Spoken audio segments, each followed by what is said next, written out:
When you do the work to heal your ancestral karmic line, you heal 7 generations forwards and backwards. Wow. So I look at Jacob. No, I have the chills. There are certain people who consider being a psychic medium or a channeler woo-woo. And what I like to say about this is when you meet somebody like this, you're going to be saying woo-woo.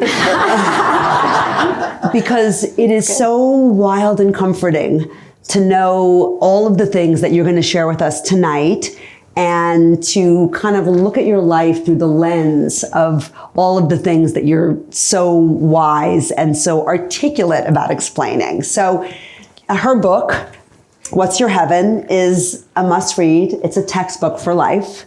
And I was thinking one of the things I wanted to start with was you talk about spiritual hand-me-downs. Now, we all love hand-me-downs, but spiritual hand-me-downs. Tell us about that. Before we're born, we sit with what we call our council of elders, and it's part of our team spirit. A team spirit, it's composed of angels and spirit guides and departed loved ones, pets, okay? And we sit with them and we decide on this loose blueprint or script for our life. Now, it's not set in stone, but we put in the important pieces. Usually people have 2 to 5 top lessons they're working on, okay? And you know what your lessons are. They're the patterns you keep repeating, whether it's relationships or finances or career or self-worth issues. I mean, there's a lot. But you choose these, and knowing on a soul level, not a mind level. We come in with psychic amnesia. Because if you remembered your dad was your husband in a past life, that's too much information. Yeah. Right? There's some things you don't want to know. Sometimes I think mental institutions are people that actually remember their past lives and they're like, what the fuck? Yeah. Yeah. Yeah. So that's what deja vu is. We were just talking about that. Yeah, right. I'm getting ahead. Yeah, right. But it's true. So, because who doesn't love deja vu? Right? So deja vu is really when you have those moments, you're like, wait a second, this has happened before. That is your soul saying, time out, pay attention. This is part of your soul contract. Okay? Have you had deja vu? You know, it's crazy. And it takes your breath away and you're like, wait, I can't. It's a little reminder from above saying you are exactly where you need to be. This is happening, for better or for worse. Embrace it. So it's almost like a spotlight on the moment, as if it's already happened. Yes. Exactly. Because the past and the present and the future are like quantum field stuff. Yeah. That's a whole other topic. But the quantum field is the field of where all possibilities exist, past, present, or future. There is no time, right? So, and I always tell people when it comes to if you really desire something in your life, it's because there's a part of your soul's remembering. It's in the quantum field. You wouldn't desire it if it wasn't in there. Does that make sense? Right. So if you want something, even if it's something that, does it have to be something for good? For example, let's say, yes, about the quantum field. Most people want the good things. But let's just say you want a farm with animals and that's your idea of heaven, right? I don't want that. Right. Okay? It's not true, actually I do. But let's say I did it. I want a yacht where I can travel the world and I love the ocean, right? You don't want that. So we all have different ideas of what our heaven, that's the essential, this is the book. What is your heaven? So if you have a strong desire or feeling, it's because you're remembering it's in your soul contract. Okay, so the soul contract are the things that, for better or for worse, some things are positive. You set up to have a beautiful marriage with 3 beautiful kids. That's all a potential in your soul contract. Now, whether or not that actually happens, that's free will. So I always say, I can predict things because I'm tapping into the quantum field when I read you and I'm seeing possibilities, timelines, but I can't read it into being. You have to bring it into being. Okay. So 2 things. First of all, just to say you can't bring it into being, but you can affect change. So our story is that we were introduced by a friend of mine as a gift. Rebecca knew nothing about me. It's just, my friend Jennifer, and we get on the phone and the first thing she says to me is, your father-in-law's here, Ed, and that indeed is my father-in-law's name, and he was a horticulturist, and my husband had been doing a big landscaping project on our farm that apparently not everybody wants cows. That's shocking to me. But so Rebecca referenced it and said that your father-in-law's been working with your husband on the land, and he loves where he's planted the trees. And so I'm in. I don't need convincing, so I'm not a skeptic. I come to this with a very open heart. But right away, I'm like, wow, this is amazing. And Rebecca goes on to channel through my father-in-law that my husband potentially could have a medical issue. The words that my father-in-law used is, just get it checked out. Knowledge is power. So we finished the reading, which was amazing beyond. I'm just giving you the part that everybody can relate to here. And I said to my husband, when I hang up, you got to go to this doctor because I had this reading and it was amazing. And your dad came through and said, you have to go do this. And he listened. Well, we've been together 40 years and we share a belief system. And so he went. And indeed, there was a silent issue that we would not have known about. As Patrick was leaving, the doctor said, knowledge is power.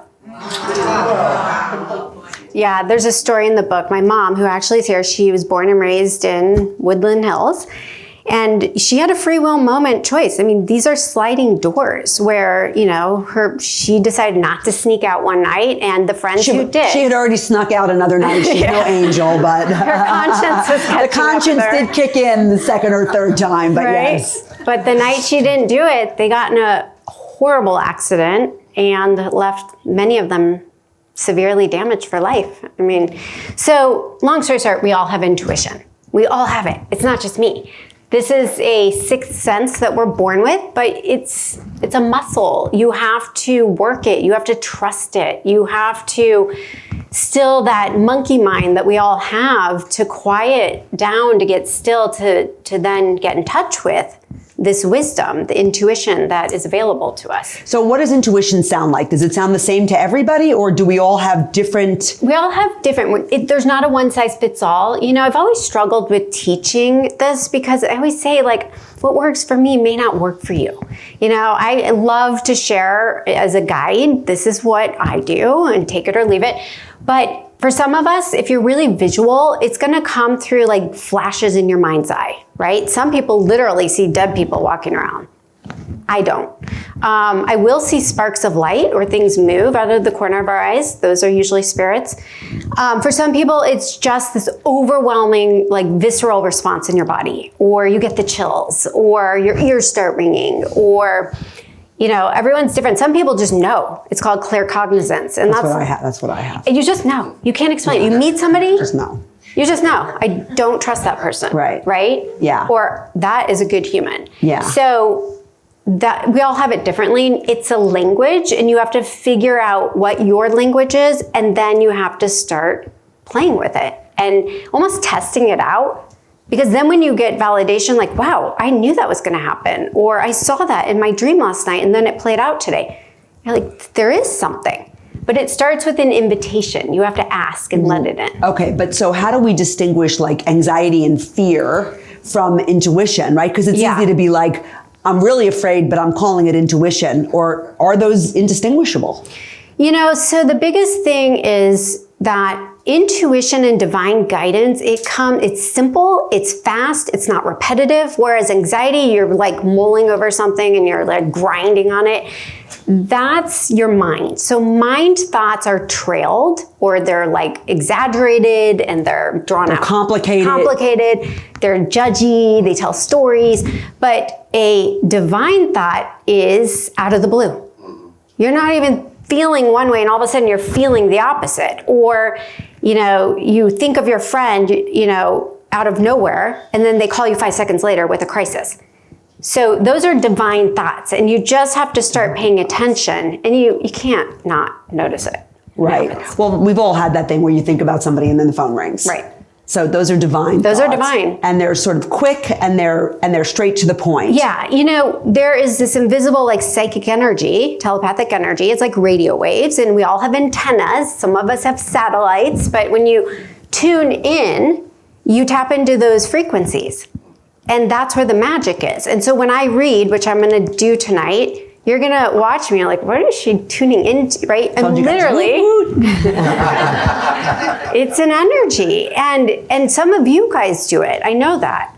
Like, we've all had our moments. Not everybody does it for a living, but not everybody's supposed to, but we can all do it for ourselves.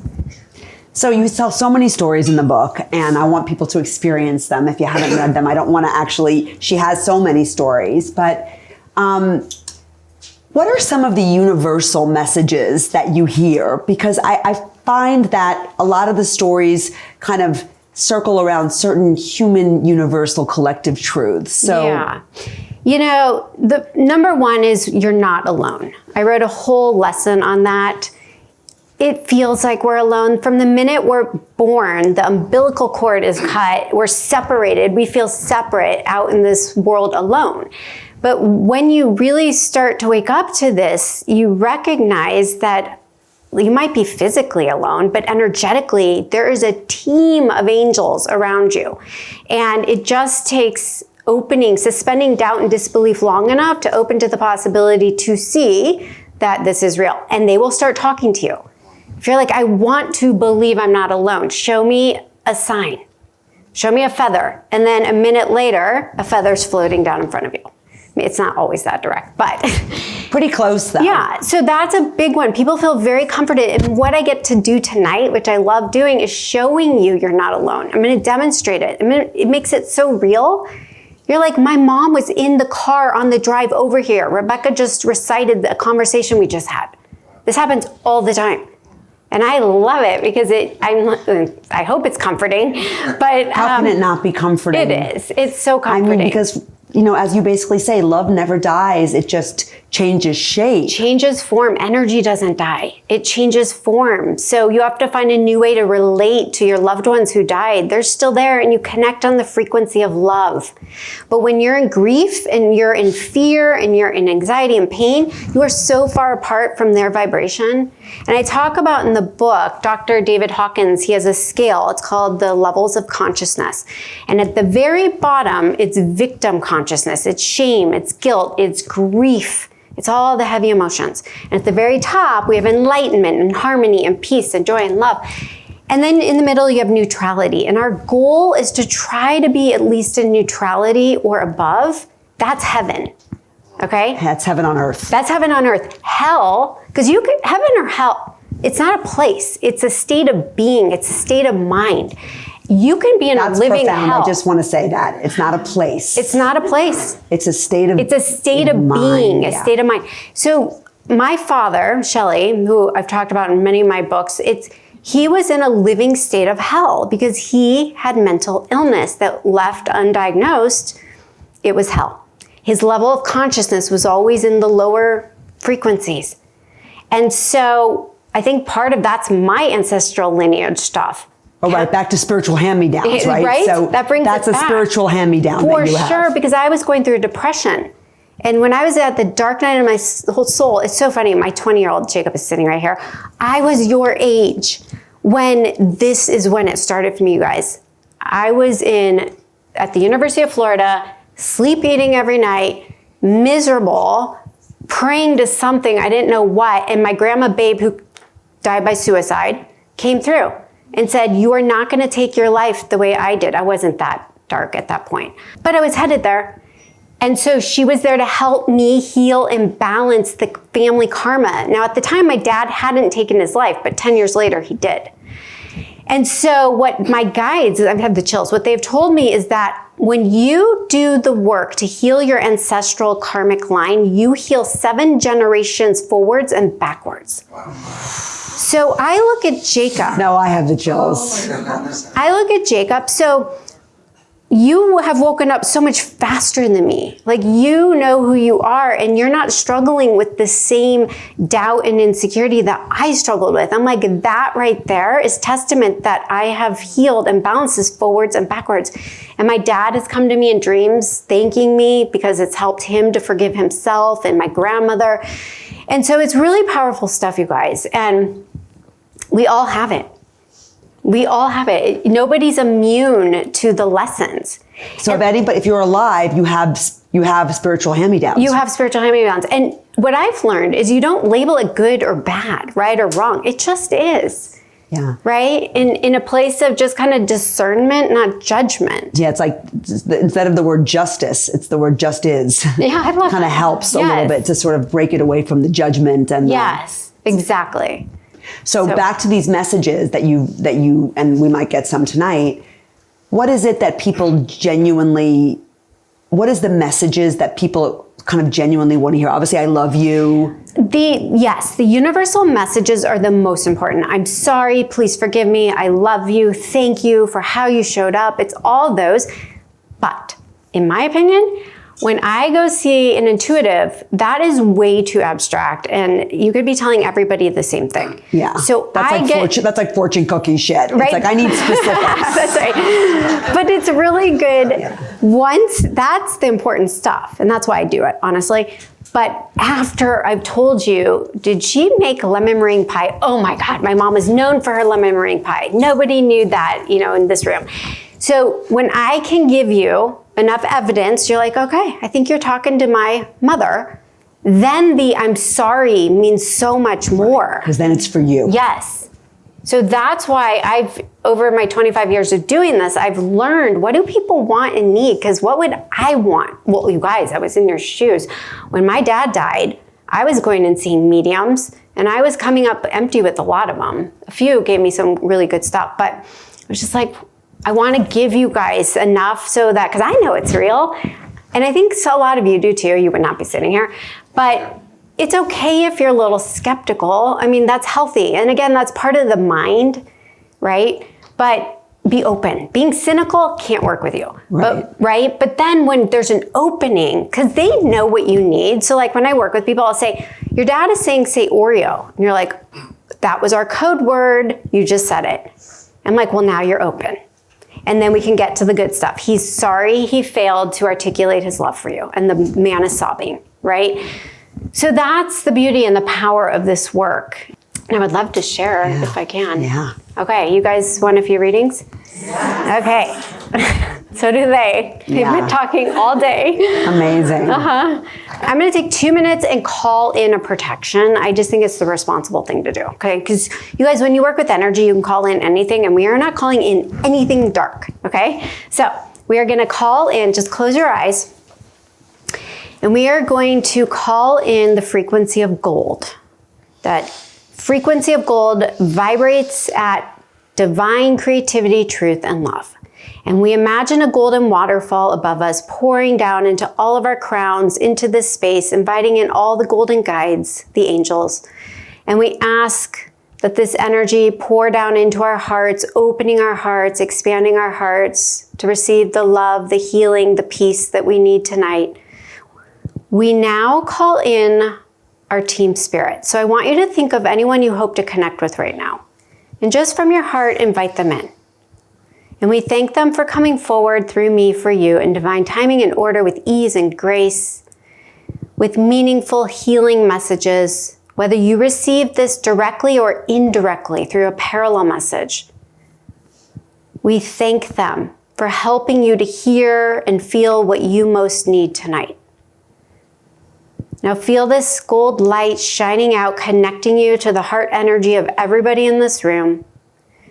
Feel this light traveling down your body, all the way out the soles of our feet into the earth, grounding us, centering us, and protecting us.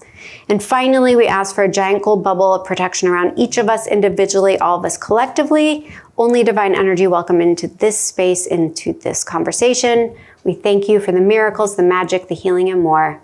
And so it is. Okay, so I have a lot going on right now. So I woke up, I was telling Jennifer, from a dream, a mother who lost her son, and she was sitting on like a football field. And so I wasn't sure does anyone here have a son who passed away? One person. Okay, and is that over here? Could you, yeah, hi. Okay, so this may be for you, and I'll see where I can go with this. And then, do you know where the J as in Joe is? Yeah. Is Joe, Joseph?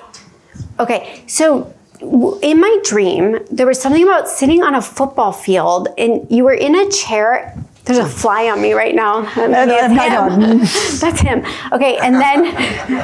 Fly just came out of nowhere. Okay, and then do you have his keys? Do you know why you're showing me his car keys or car connection? Do you still have his car? And then who is the M, like Matthew or Michael? Madison, and she's alive. Yes. Does she drive his car or? No, we had his car at the house for several months after he passed. Okay, do you still have the car? Do you still have the keys? I might have the key. I don't know why he was showing me the keychain or the keys, but he was, unless somebody just got a new car. Did Madison? Okay, look. Yes. She did? So his sister just got a new car. Tell her something about he visits her in the car. And she may say, Mom, it's the craziest thing. I got a sign. I've heard a song. I felt him. Okay? Does that make sense?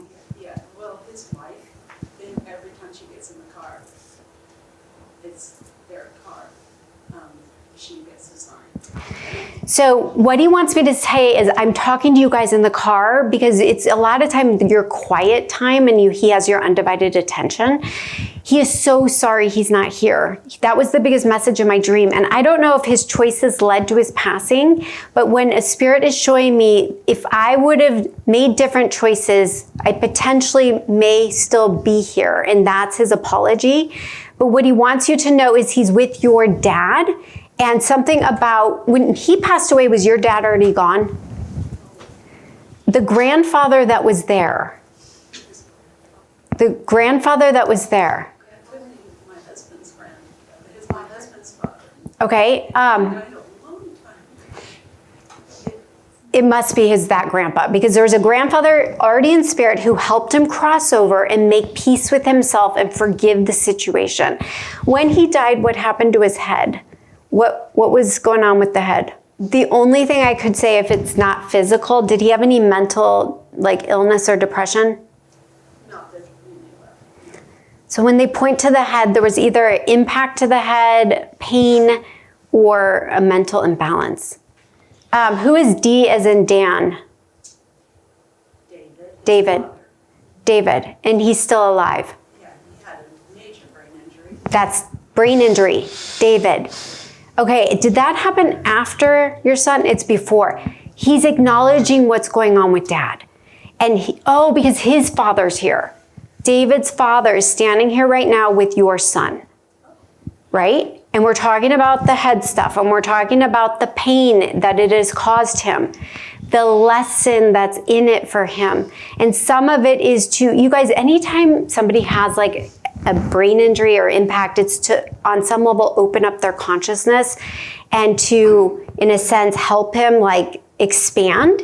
And what I'm seeing is your son's passing, it was by divine design. Because what he's showing me is that nobody failed him. You didn't fail him. Nobody could have changed this. But he's sorry he chose that soul contract because he recognizes how hard and heavy it's been on all of you. He's showing me, thank you for it's everything you did to listen to him, hold space for him. He sends you birds as signs. Birds. Are you wearing a bird? I'm wearing 2 birds, yeah. Oh, and he's saying, Mom, I'm going to keep sending you the birds, and I'm going to keep making sure you know I'm okay. And there's a Lily or Lily, there's an L name who's in spirit, and it may be, if it's not for you, the friend that you're sitting here with. This is Liz. Liz. Oh. They'll acknowledge the lady. He's saying, Liz, are you ever Lizzie? He's saying hi and thank you. And then has your father passed away, Liz? Yeah. Your dad is hanging out with them, and I have a Robert or Bob. Do you know who he is? Robert. Oh, Bob. Who's Bob? A friend. Who passed. He's saying hi. So what starts happening, okay, somebody just showed me a bowling alley out of nowhere. Who is the big bowler?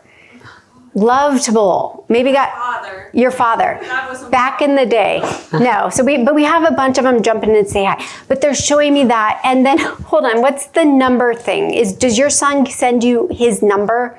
Like if you're like, I always see 24.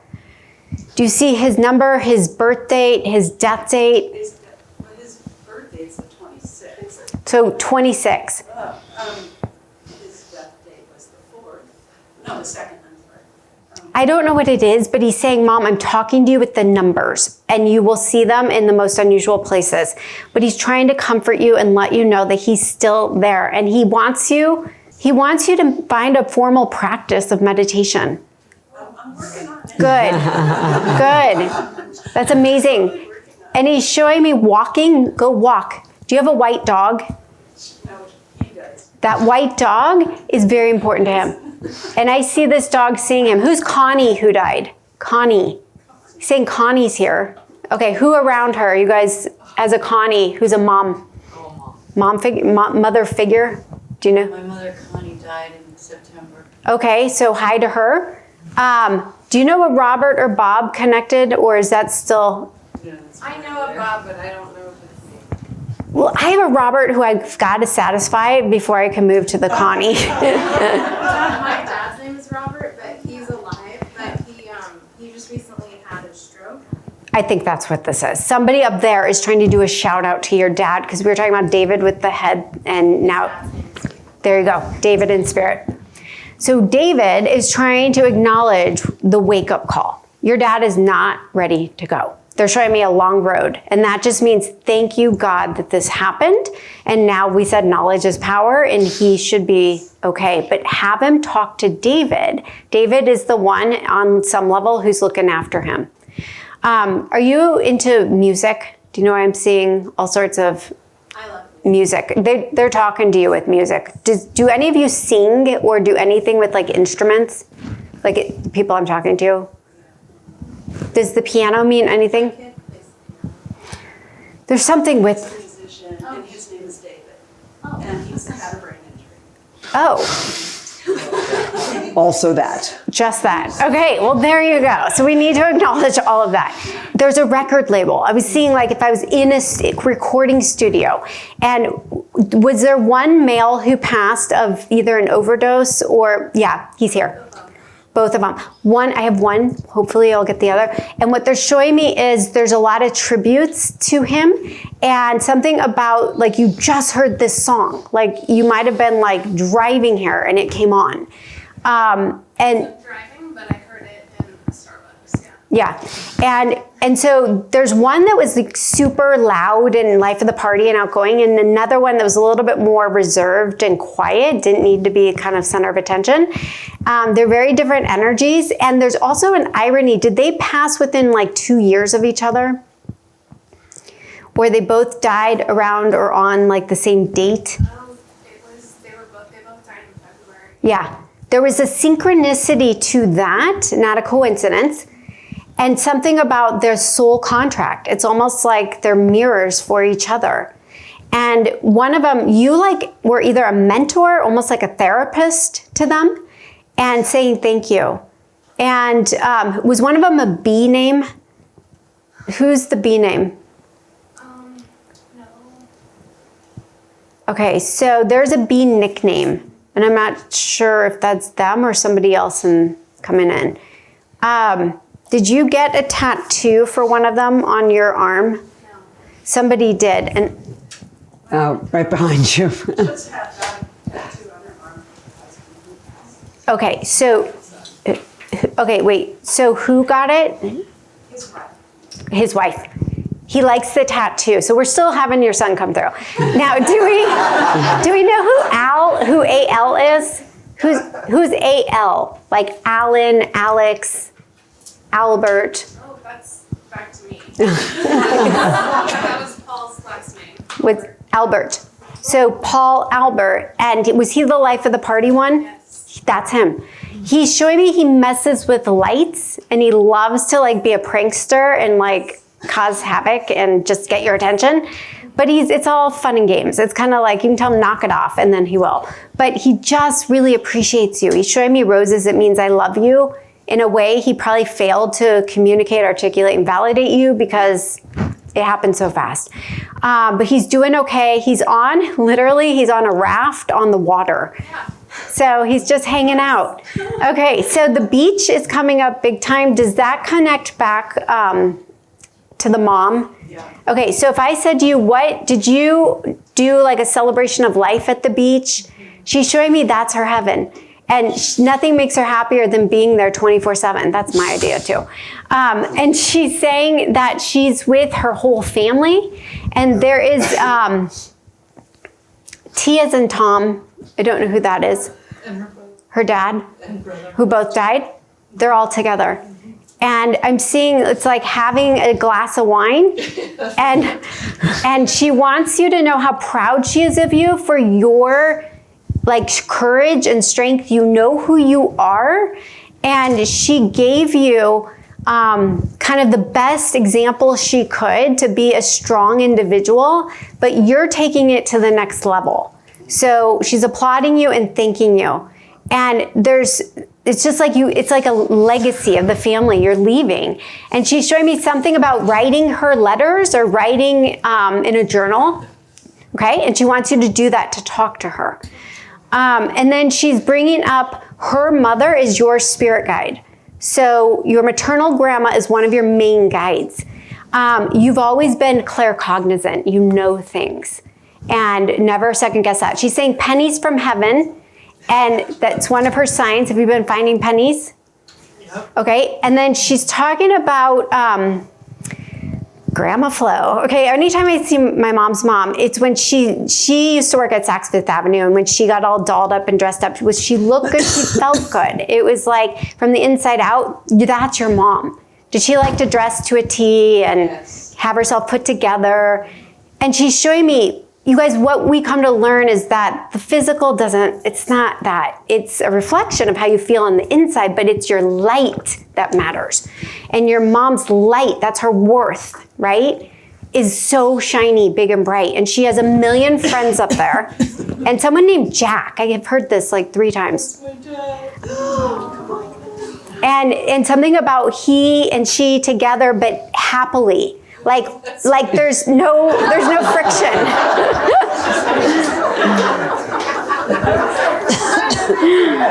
Okay, and you know what's funny though? My grandma Flo is married to her dad named Jack, and they're showing me, that's my frame of reference. So if you're like, how is she doing this? They show me Grandma Flo, how to describe it. They show me Grandpa Jack, say Jack. Thank you guys. So what's going on is your parents recognized they were each other's polishing stones.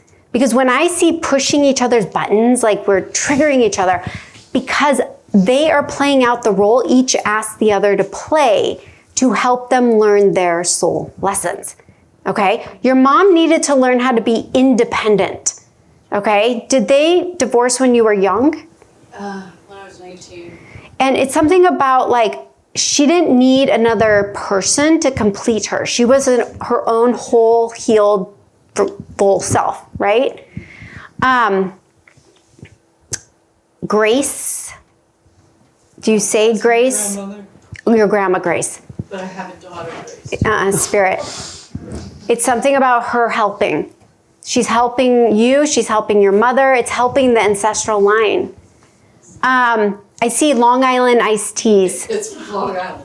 Long Island. We're from. Oh, that's funny. How do you get Rebecca to say Long Island? You guys, that's how this works. If you're trying to figure it out, they'll throw things to get you to say something. And long walks are really good. Who had golden retrievers? Oh, yeah. Yep, lots of them in spirit. And there's probably dog heaven, because there's probably a bunch of them running around. So happy birthday. I don't know whose birthday it is, but if it's not you, is it someone? Grace. Grace. Grandma? Okay. Amazing. Wow. Thank you. Yes. Well, this is incredible, and I hope that all of you leave here now tonight with this sense that we're connected and your loved ones are everywhere. And if you didn't get your direct message, think about the messages that came through for other people. Yeah. So Rebecca, you are an angel. You are an earth angel. And thank you. Go home and just feel the energy of what we've had tonight. So thank you, Thank you. sweetheart. Thank you.